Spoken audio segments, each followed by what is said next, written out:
আমার বন্ধুগণ,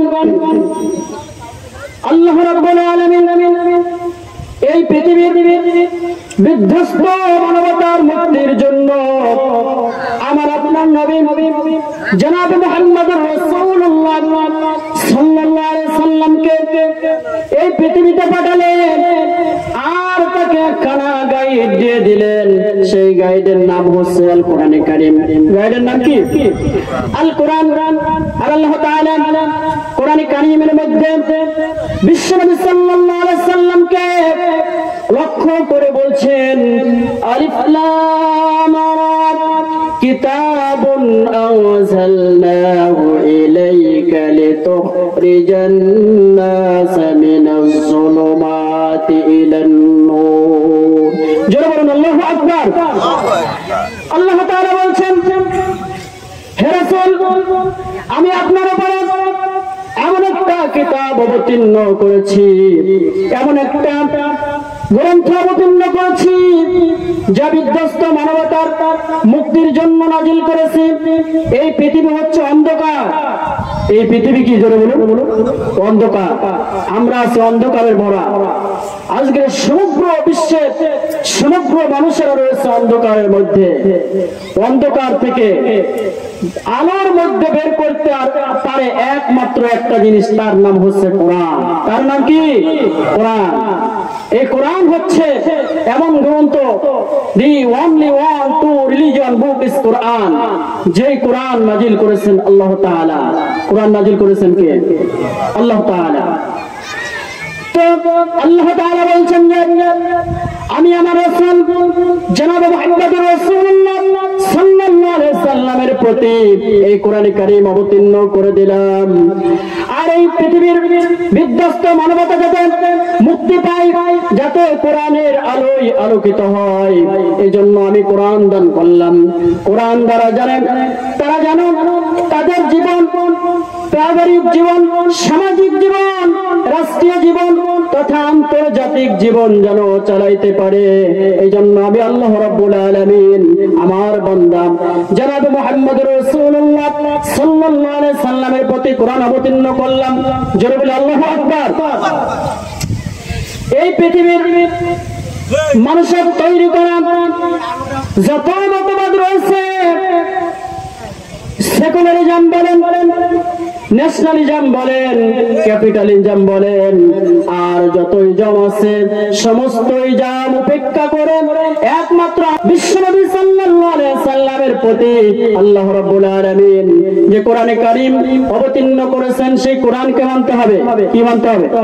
কোরআনে কারীম মানতে হবে। কোরআন মানলে শান্তি আছে না নাই? জোরে কথা বললেন না কেন? শান্তি আছে না নাই? কোরআন মানুষকে যুগ যুগ ধরে শান্তি দিয়েছে। এই যে আপনারা কোরআনের মাহফিলে আসছেন, কোরআনের মাহফিলে আসতে পেরে আপনারা খুশি হয়েছেন না বেজার হয়েছেন? জোরে বলে আল্লাহু আকবার। দেখুন, তিনটা জিনিস আছে, যেই তিনটা জিনিসের দিকে তাকাইলে সওয়াব আছে। তার মধ্যে নাম্বার 1, 1 নম্বর হচ্ছে নাযারা ফিল কোরআন। কোরআনের দিকে তাকাইলে সওয়াব, কোরআনের প্যান্ডেলে বসলেও সওয়াব। জোরে বলি সুবহানাল্লাহ। আপনি কোরআন পড়তে পারেন না, কিন্তু কোরআনের দিকে যদি তাকান তাহলে আপনার সওয়াব আছে না? আছে। তাহলে 1 নম্বর হচ্ছে নাযারা ফিল কোরআন, কোরআনের দিকে তাকাইলে সওয়াব, কোরআনের মাহফিলে আসতে পারলেও সওয়াব, বসলেও সওয়াব। যেহেতু বিশ্বনবী সাল্লাল্লাহু আলাইহি সাল্লাম বলেছেন যে কোন মানুষ যদি কোরআনের চর্চা করার জন্য বাড়ি থেকে রওনা দেয়, মাহফিলের ময়দানে বসে 1 ঘন্টা আলোচনা শুনে 60 বছর নফল ইবাদত করলে যে সওয়াব হবে, তার আমল নামায় সেই সওয়াব আল্লাহ তাআলা দান করবেন। জোরে বলি সুবহানাল্লাহ। তাহলে মাহফিলে আসতে পেরে আমাদের উপকার না ক্ষতি? জোরে বলেন উপকার না ক্ষতি? উপকার। আল্লাহ তাআলা আমাদের প্রত্যেকের জীবনকে যেন কোরআনের জীবন দান করেন, আমরা বলে আমিন। 2 নম্বরে নাযারা ফিল কাবা, কাবা শরীফের দিকে তাকাইলেও সওয়াব। জোরে বলি সুবহানাল্লাহ। 3 নম্বর হচ্ছে নাযারা ফিল বিররিল ওয়ালিদাইন, যদি কোনো সন্তান তার পিতামাতার দিকে নেক নজরে তাকায়, আল্লাহর নবী সাল্লাল্লাহু আলাইহি সাল্লাম বলেছেন তার জন্য কবুলিয়াত নফল হজের সওয়াব লেখা হয়। জোরে বলি সুবহানাল্লাহ। তাহলে পৃথিবীতে তিনটা জিনিস আছে যে তিনটে জিনিসের দিকে তাকাইলে সওয়াব আর সওয়াব। তো আমার বন্ধুগণ, বলতেছিলাম আল্লাহ রাব্বুল আলামিন বিশ্বনবী জনাব মুহাম্মদুর রাসূলুল্লাহ সাল্লাল্লাহু আলাইহি সাল্লামের প্রতি কোরআনে কারীম অবতীর্ণ করলেন।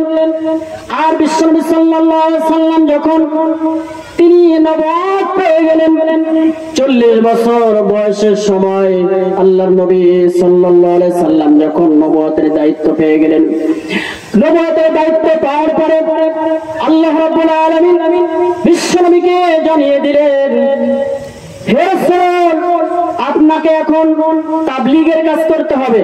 কিসের কাজ? তাবলীগের কাজ। আপনার প্রচারের কাজ করতে হবে। মসজিদের কোণায় বসে থাকার আর সময় নাই।